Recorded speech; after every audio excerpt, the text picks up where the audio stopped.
Merci beaucoup, Siem. Bon, bonjour à tout le monde. Voilà, en fait, donc les rapports. J'arrive juste au moment. En fait, le rapport est sorti hier. En fait, il est sorti. Donc la Tunisie des frontières, JA des contrebandes. Donc j'en ai à peu près une dizaine, quinzaine pour ceux qui en voudraient des exemplaires papier. Donc voilà, donc je ne sais pas si vous connaissez, vous devez connaître International Crisis Group, je ne vais pas m'attarder sur la présentation, c'est une organisation internationale indépendante de prévention de conflits violents et de management aussi de conflits à certains moments. Donc on est en Tunisie depuis disons à peu près fin janvier 2011 et moi je suis là depuis mai 2011. Donc on a produit plusieurs rapports, ce sont des travaux collectifs, même s'il y a une analyse sur le terrain, donc par exemple c'est moi qui suis sur le terrain. Et donc le premier c'était donc sur le soulèvement, le deuxième c'était sur la justice, enfin ce qu'on appelait à l'époque, disons, lutter contre l'impunité et restaurer la sécurité. Il y en avait un autre sur la question économique et sociale, qui est sorti en juin 2012, qui était important. Et ensuite, celui de février 2013, qui est sorti donc une semaine après l'assassinat de Chokri Belhid sur la violence et des défis salafistes, et celui-là. Donc on travaille depuis février 2013 là-dessus. Donc ce rapport, en fait, je vais vous présenter un peu vaguement un peu comment il a été fait et les questions qu'on s'est posées. Vous pourrez lire vraiment le contenu. Donc il n'y a pas de prétention, disons, globale, géopolitique, etc. C'est surtout quelque chose de local où on essaie de lier certains phénomènes, en fait, et de les décrire un peu de manière fine plutôt que les énumérer. Donc en fait, la question est partie de là, c'est-à-dire on se rend compte qu'il y a une porosité donc, des frontières, donc une perméabilité. Beaucoup de personnes en parlent. Cette porosité des frontières, elle se manifeste donc par du trafic d'armes de plus en plus important, de drogue, etc., de la circulation de djihadistes. Il y a tout ce qui se passe dans le Sahel. Il y a cette crainte que tout d'un coup le Sahélistan se projette en Tunisie, en plus à 140 km de l'Europe, etc. Et donc l'idée, c'était donc d'aller voir sur place qu'est-ce qui se passe vraiment dans cette Tunisie des frontières qui finalement n'est pas la même que la Tunisie de la capitale et de la côte. Donc c'est les frontières côté libyen, il y a des cartes dans le rapport, donc la frontière sud-est, et là tout le long de la frontière algérienne, notamment la moitié nord, la fameuse moitié nord, donc montagneuse et forestière. Donc la première chose, si vous voulez, qui saute aux yeux quand on fait ce genre de terrain, c'est que bon, on est juste des analyses. Moi, j'ai une formation, un doctorat de sciences politiques, fait de la socio, etc. de terrain. On n'est pas des intelligence, des choses comme ça. Donc, il y a plein de données auxquelles on n'accède pas, qu'on ne peut pas accéder. Et donc, souvent, on est confronté dès le départ à la politisation de la question.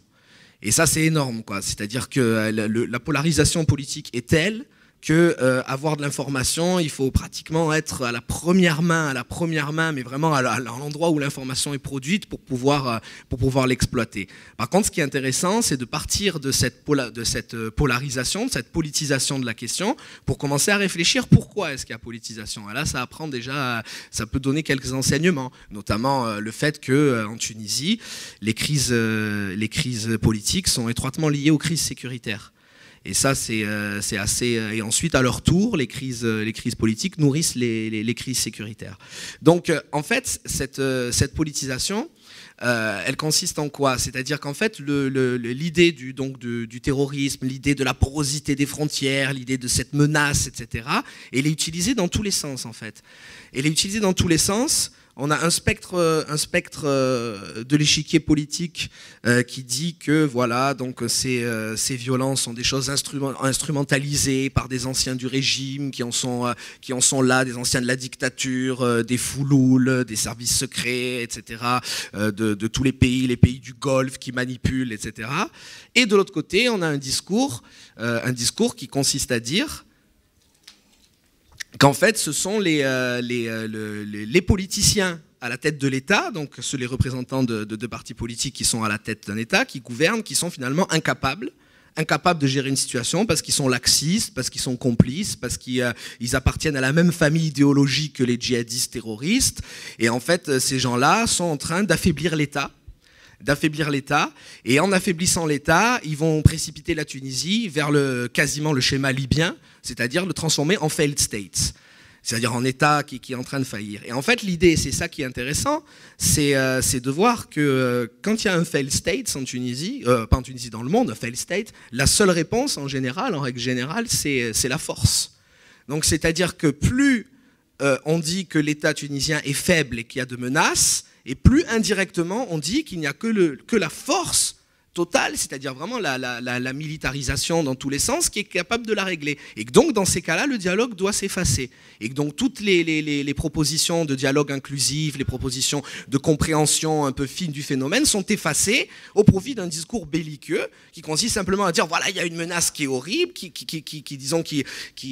mobilise les émotions et les affects, pour en fin de compte dire quoi? Ben, qu'est-ce qu'il faut faire? Il faut mettre de l'armée partout, il faut, je sais pas, il faut mettre en prison tout le monde. Bon, vous voyez, il y a peut-être. Donc, on a essayé d'aller voir donc sur place pour aller au-delà de ce discours et comprendre qu'en même temps, cette politisation était en partie la cause, et n'est pas la cause évidemment unique, mais en partie renforce ces problèmes terroristes. C'est-à-dire qu'en absence d'approche dépolitisée et consensuelle de la question, je veux dire, la menace terroriste a de fortes chances de continuer, puisque regardez, il y a des pays où il y a beaucoup de violence. Vous prenez l'Irak, vous prenez plein d'endroits, il y a des pays où il y a un phénomène de banalisation de la violence qui se fait. La Tunisie, ça ne s'est pas encore fait.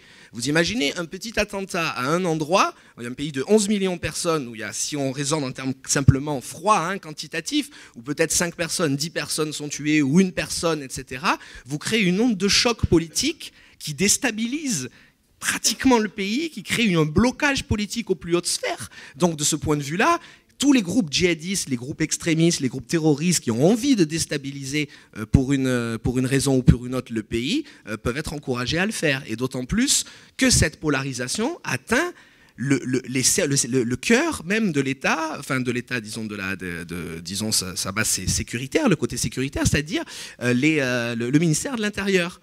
Et donc, il y a un blocage qui se fait. Toutes les tentatives de consensus, de pacte, disons, contre la violence, comme par exemple ce colloque qui avait été fait en juin 2013 pour dire non à la violence.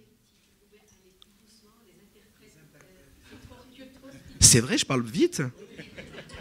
Ah, j'ai vraiment l'impression de parler. Ah, d'accord. Ouais, ok. Alors là, un mot par minute, ils auront le temps de traduire. Excusez-moi. Donc, je vais y aller plus doucement. Donc voilà. Donc voilà. C'est-à-dire qu'en juin 2013, il y avait eu, par exemple, un colloque contre la violence. Et en fait, le colloque s'était mal passé. Il y a 7 partis politiques qui s'étaient retirés de ce colloque-là. Ça n'avait rien donné et les gens avaient failli se battre en fait pendant le colloque. Il y avait une rixe qui avait failli avoir lieu.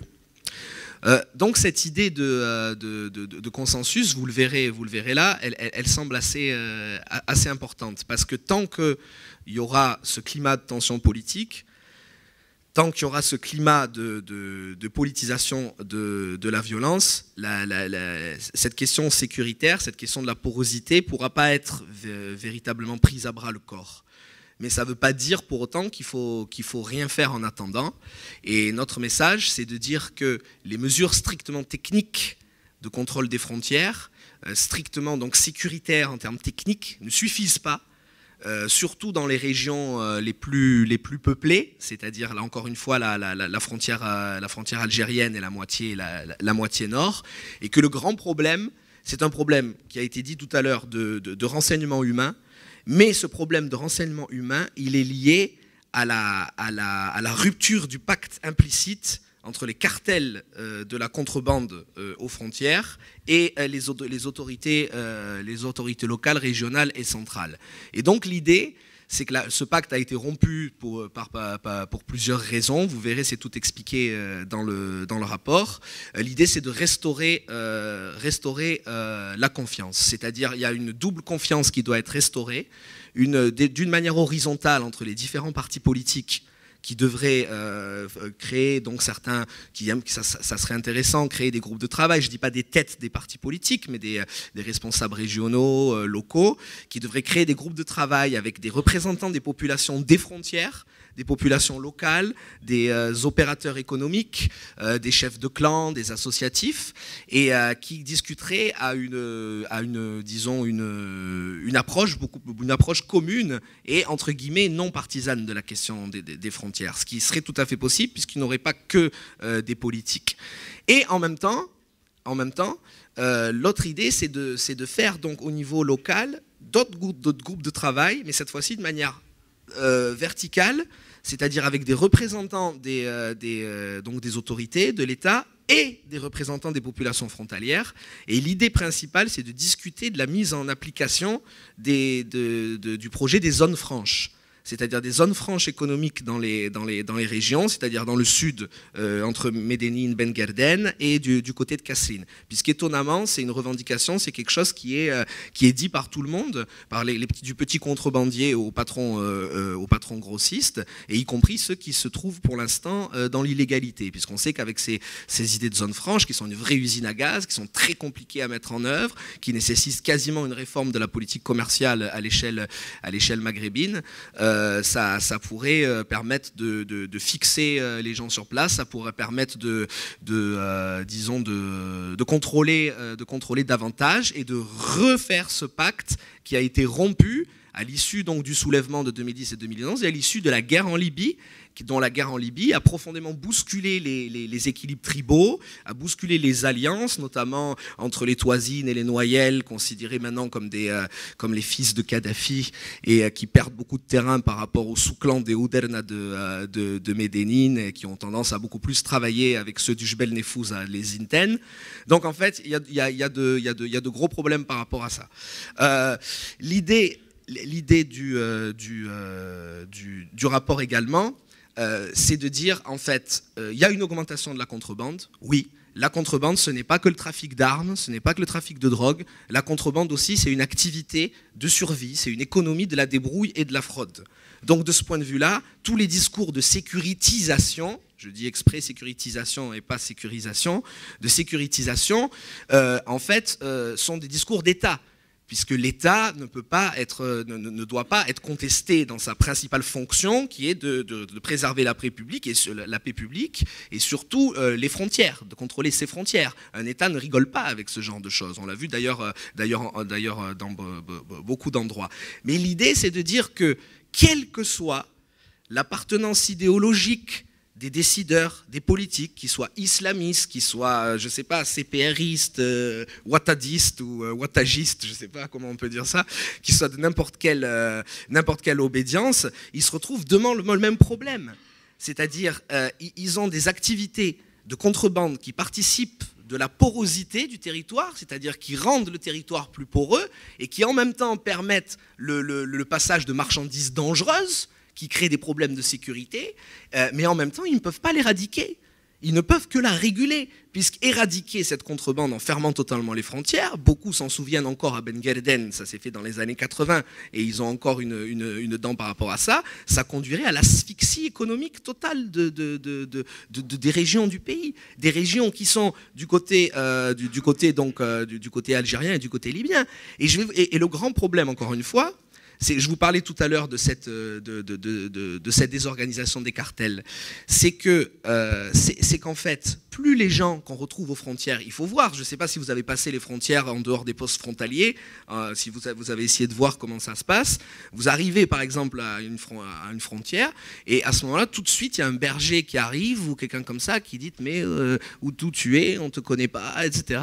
C'est-à-dire qu'en fait, contrairement à une idée reçue, à part dans le cône sud, désertique, etc., où là, effectivement, c'est l'aviation qui a une visibilité et il n'y a pas beaucoup de peuplement humain et c'est assez et ça peut être passé, surtout plus le cône se rétrécit en descendant vers Rdemes et Borj el Khadra. Les frontières sont contrôlées, c'est-à-dire que c'est pas qu'elles sont contrôlées, c'est qu'il y a une capacité de contrôle des fils des frontières, Wild el Houdoud. Et ces gens-là, plus ils sont frustrés sur le plan économique et social, et moins ils contrôlent les frontières. Et ils utilisent la question du djihadisme, la question donc des armes et en même temps de la drogue, pour dire, regardez, si vous faites rien pour nous, ben nous, écoutez, on ne peut pas on peut pas contrôler ces choses-là. On peut pas avoir les yeux n'importe où. S'il y a par exemple des terroristes qui veulent des armes, nous on peut pas le contrôler. S'il y a des armes qui rentrent, on peut pas le contrôler non plus. Et il y a le discours de quelqu'un qui est aux frontières, en fait, un habitant des frontières, qui est assez intéressant. Je vais vous dire juste cette petite phrase donc de 6 lignes. Et vous allez comprendre quelle est l'idée de cette frustration. Alors l'État, c'est lui qui parle, c'est-à-dire les gens de la capitale et du Sahel, donc la côte est du pays, n'ont jamais rien fait pour nous, et en plus ils veulent nous empêcher de survivre en faisant du commerce avec l'Algérie.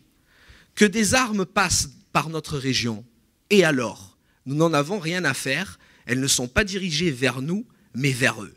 D'ailleurs, la seule chose qui les intéresse chez nous, c'est la sécurité de leurs frontières. De toute façon, plus ils nous méprisent, plus nous fermons les yeux sur ce qui peut entrer et atterrir chez eux.